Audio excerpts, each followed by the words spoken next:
Lunch பாக்ஸுக்கு என்ன செஞ்சு தரலான்னு யோசிச்சுட்ருக்கீங்களா? கண்டிப்பாக இந்த பருப்பு அரிசி சாதத்தை ட்ரை பண்ணி பாருங்கள். சாம்பார் சாதம் மாதிரி இருக்கும். நிறைய காய்கறி போட்டு செஞ்சோன்னா செம்ம டேஸ்ட்டாக இருக்கும். எப்படி செய்கிறதுன்னு பார்க்கலாம் வரீங்களா?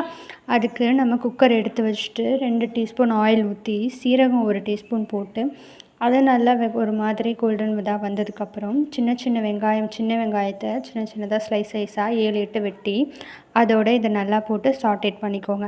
இது நல்லா வதக்கி வரும்போது வதங்கணும். ரொம்ப வதங்க வேண்டாம். கொஞ்சமாக வதங்கினதுக்கப்புறம் ஒரு கீரி போட்ட 2 பச்சை மிளகா, 1 தக்காளி, 4 5 பூண்டு பல் போட்டு நல்லா வதக்கிக்கோங்க. இதெல்லாம் ஒரு சேர வதக்கின அளவுக்கு வதங்கி வரணும். அப்போ தான் டேஸ்ட்டாக இருக்கும்.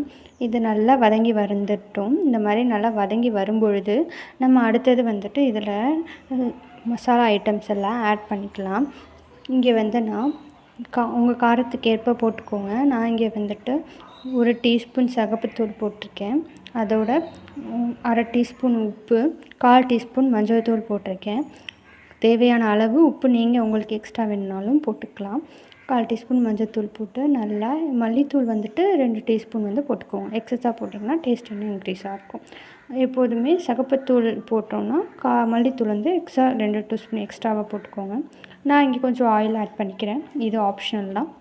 இதை நல்லா ஒரு சேர வதக்கிக்கலாம். இதை நல்லா வதக்கினதுக்கப்புறம் இதில் நம்ம இப்போ தண்ணி ஆட் பண்ண போகிறோம். இங்கே 1 டம்ளர் அரிசிக்கு 2 டம்ளர் தண்ணி நான் இங்கே ஊற்றுறேன். அதே மாதிரி 1 டம்ளர் அரிசி எடுக்கிறோன்னா அதில் 1/2 டம்ளர் பருப்பு நம்ம சேர்த்துக்கணும். இது 2த்தையும் நல்லா வதக்கிக்கலாம். இதில் காய்கறி எது இருந்தாலும் அதையும் போட்டு கொதித்து வரும்போது அதையும் போட்டுட்டு இந்த அரிசி பருப்பு அலசி வச்சதையும் நம்ம இங்கே போட்டுட்டு இதை நம்ம குக்கரில் போட்டு மூடி ஒரு 4 5 விசில் வந்ததும் எடுத்திங்கன்னா சூப்பரான ஒரு பருப்பு அரிசி சாதம் ரெடி ஆகிடும். செஞ்சு பார்த்துட்டு எப்படி இருக்குன்னு சொல்லுங்கள். ஓகே, பாய்.